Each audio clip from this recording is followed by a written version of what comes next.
Bonjour à tous, j'espère que vous allez bien. On se retrouve aujourd'hui pour tester un fond de teint que j'ai acheté lors de ma journée gold. Si vous n'avez pas vu la vidéo, je vous la mets dans le petit i en haut. Il s'agit de l'encre de peau All Hour de Yves Saint Laurent. Ce fond de teint, qu'est-ce qu'il promet? Il promet une couvrance extrême.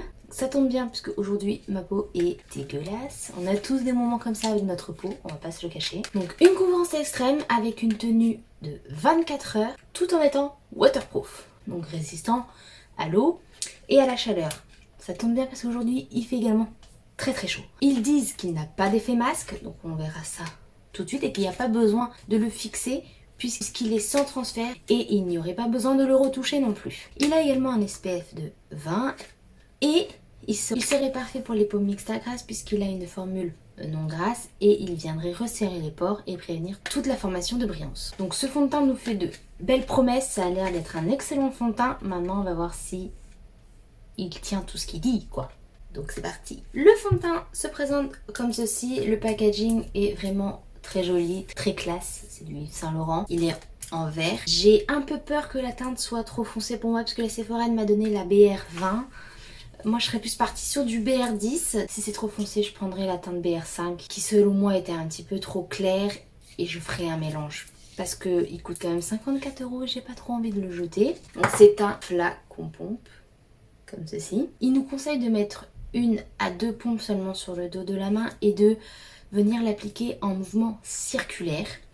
Et de l'étirer vers l'extérieur du visage, mais bon ça c'est valable pour tous les fonds de teint. Tous les fonds de teint, faut vraiment l'appliquer de l'intérieur vers l'extérieur. Mais il le conseille de l'appliquer en mouvement circulaire. Donc avec une éponge, je pense que ça risque d'être compliqué de l'appliquer en mouvement circulaire puisqu'on sait très bien qu'avec une éponge il faut venir tapoter. Du coup je pense que je vais venir l'appliquer avec un pinceau. Alors je sais pas trop si j'applique avec un petit pinceau boule comme ceci ou avec un pinceau comme ceci de chez Zoeva.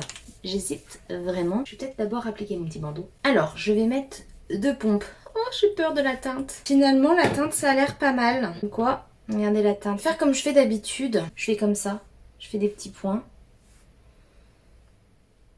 J'essaie de pas en mettre trop parce que s'il est vraiment couvrant, je vais venir l'appliquer avec un petit pinceau boule de chez Sephora, c'est la teinte 45. J'aime pas appliquer ça au pinceau moi. Il sent très bon. Oh là là, l'odeur est vraiment divine.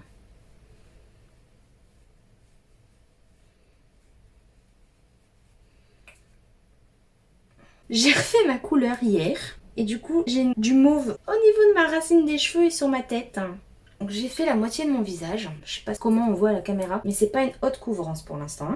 Pour l'instant, avec toute petite couche comme j'ai mis, là je vais en mettre un petit peu plus de ce côté-là, ça faisait plus une couvrance moyenne. Et très jolie aussi, hein. Les jours où on n'a pas forcément envie d'une haute couvrance, c'est très bien. Donc si je peux venir apporter plus de couvrance, ça voudrait dire qu'il est modulable.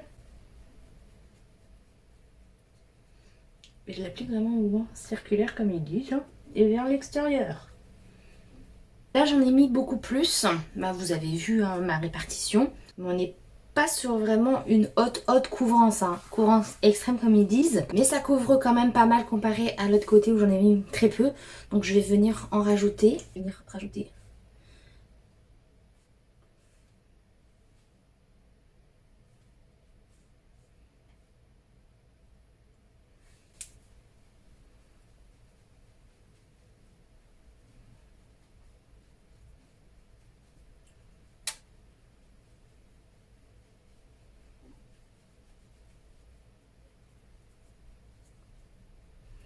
Je pense qu'on peut avoir quand même une plus haute couvrance avec l'éponge quand même. On peut pas mettre trop de couches parce que vous voyez là j'en ai rajouté une deuxième, je sais pas si vous allez voir mais ça fait des petites taches ici alors j'en ai pas là quand j'en applique qu'en une seule couche. Au pinceau on peut pas vraiment dire que ça soit une couvrance extrême, je suis désolée parce qu'on voit encore tous mes boutons. Je vais venir juste en appliquer un petit peu plus où j'en ai besoin et je vais venir l'appliquer à l'éponge du coup.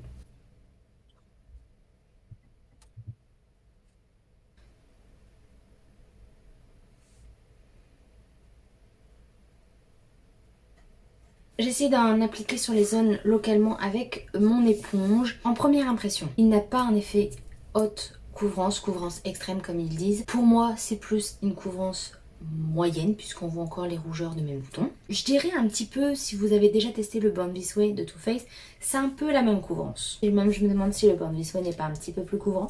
mais il fait vraiment une peau naturelle. On ne voit pas qu'on a mis de fond de teint sur la peau. Les pores, on les voit quasiment plus. À part de ce côté-là, mais c'est là où j'en ai appliqué une deuxième couche, donc je vous conseille d'appliquer qu'une seule couche, mais d'en mettre la dose que vous en avez besoin. Donc comme j'ai fait sur le côté gauche, parce que si vous faites comme j'ai fait sur le côté droit et que vous en rajoutez une deuxième par derrière, ça fait un petit peu bizarre au niveau des pores, où là on voit qu'on a mis un peu de fond de teint. Mais si vous faites comme ce côté-là, vous n'aurez pas de soucis, il fait vraiment une peau nickel. Il ne s'oxyde pas, j'avais un petit peu peur de ça. Enfin, pour l'instant, hein, mais la vidéo n'est pas terminée. Par rapport au transfert, on va tester avec un mouchoir pour voir. Le côté gauche où j'ai appliqué qu'une seule couche, il n'y a rien sur le mouchoir.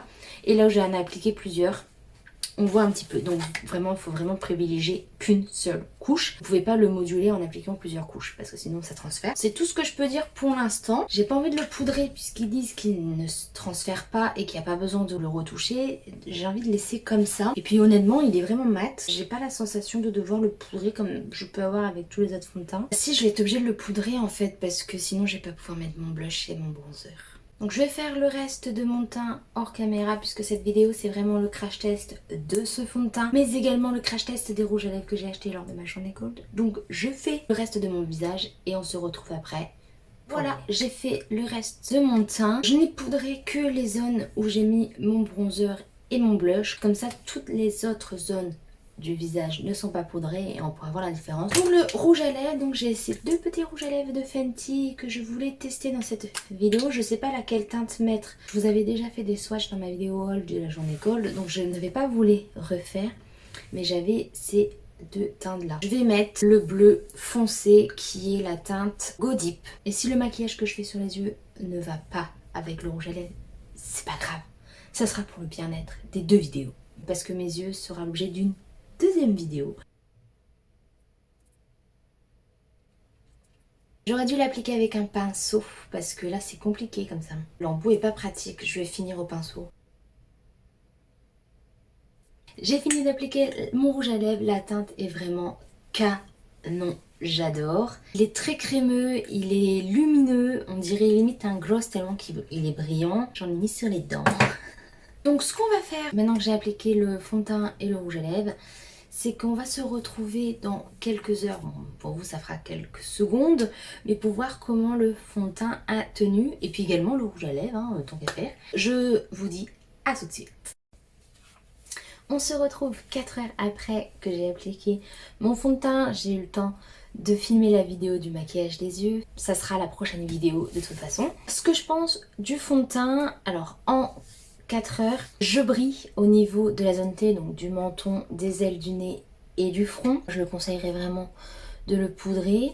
Ils disent qu'il prévient la brillance, mais franchement pour moi c'est pas vrai puisque la preuve en est, je brille. Par contre il n'a pas bougé, il est resté en place. Donc longue tenue, oui, parce que je pense en 4 heures il n'a pas bougé. Je pense qu'il peut rester encore comme ça un moment. Après on peut pas tester sur 24 heures, hein. Faut bien qu'on dorme à un moment donné. Maintenant on va vérifier s'il transfère. Je prends un mouchoir et je tapote.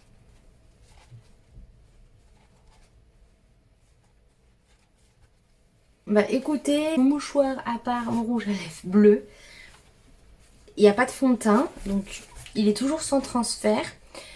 S'il ne transfère pas comme ça, à mon avis avec de l'eau ça sera toujours bon. Pour moi c'est un très bon fond de teint malgré le fait que ça ne soit pas un fond de teint haute couvrance comme ils l'ont promis, parce que pour moi c'est plutôt une couvrance moyenne.